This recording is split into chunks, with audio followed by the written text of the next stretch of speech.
Lover uncle படம் எப்படி?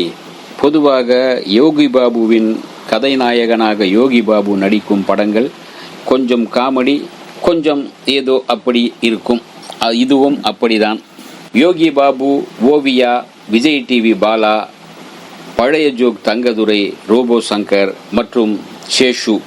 சமீபத்தில் மறைந்த நகைச்சுவை நடிகர் சேஷு இந்த படம்தான் அவருக்கு கடைசி படம் என்று நினைக்கின்றேன். நிறைய படத்தில் அவர் பெரும்பாலும் நடித்தால் 2-3 காட்சிகளில் ஒரு படத்தில் வந்து போவார், அவ்வளவுதான். இந்த படத்தில் சேஷு படம் முழுக்க வருகிறார், சிரிக்க வைக்க முயற்சித்திருக்கிறார். அங்கெங்கே நிறைய பேசுகிறார், காமெடியாக தான் பேசுகிறார். அதை கேட்டு எத்தனை பேர் சிரித்தார்கள் என்பது உங்களிடமே விட்டு விடுகிறேன். ஒரு பூர்வீக அரண்மனைக்குள் நடக்கிறது கதை முழுக்க. அதாவது சிறுவர்களுக்கான ஒரு என்டர்டைன்மெண்டாக இந்த படம் இருக்கும் என்று கொஞ்சம் நம்பலாம். அந்த அளவுக்கு அதுக்கான ஒரு கிராஃபிக்ஸ் எல்லாம் நிறைய செய்திருக்கிறார்கள்.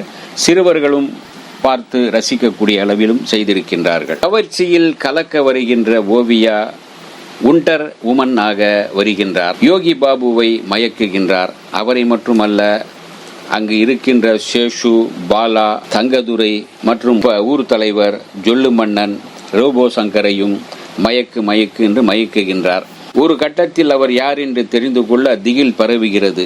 அவர் ஏன் இங்கு வந்தார், யார் அவரை இயக்குகிறார் என்று கதை செல்கின்றது. ஷூ ஜொல்லுவிடும் காமெடியனாக வருகிறார். அதே போல பாலாவும் தங்கதுரையும் அவ்வப்போது ஜோக்கும் சொல்கிறார்கள், சிரிக்கவும் வைக்கிறார்கள். ஆனால் நாம் தான் சிரிக்க கொஞ்சம் மறந்து விடுகிறோம். ஊர் தலைவராக வரும் ரோபோ சங்கர் யோகி பாபுவை கொல்வதே தன் லட்சியமாக கொண்டு அலையும் ஒரு கேரக்டர். அவருடைய கண்ணாடி எடுத்து விட்டால் தடவி கொண்டு சுத்துவார். யார் இருக்கிறார்கள் என்று தெரியாமல் நிழலையும் காத்தையும் கத்தியால் குத்துவார். யோகி பாபுவின் நண்பர்களாக சேசு, பாலா, தங்கதுரை வருகிறார்கள். யோகி பாபு வழக்கம் போல சட்டையர் செய்தும் வழக்கம் போல அப்படியே தான் நடித்திருக்கிறார். புதுமையாக ஒன்றுமில்லை. அவர் பேசுகின்ற காமெடி எல்லாம் கேட்டு பெரிதாக சிரிக்க முடியவில்லை, ஆனாலும் கொஞ்சம் சிரிக்க வைக்கிறார். யோகி பாபுவை ஒரு ரஷ்ய அழகி தேடி வந்து காதலித்து கல்யாணம் செய்து கொள்கிறாள். பிறகுதான் தெரிகிறது அவள் ஏன் இங்கு அந்த அரண்மனைக்குள் வந்தாள், ஏன் மறுபடியும் இவர்களுக்குள் விவாகரத்து ஏற்படுகிறது. அந்த விவாகரத்துக்கு முன்பே அந்த அரண்மனையில் இருந்து ரகசிய ஃபைலை எடுத்து செல்ல அவர் முயற்சிக்கின்றாள் என்பதும் தெரிகிறது. அரண்மனைக்குள்ளேயே கதை பின்னி நடக்கின்றது. அவர்களுக்குள்ளேயே அந்த கொடுக்கல் வாங்கல், திட்டல், அடிதடி எல்லாமே அங்கேதான் உண்டுது.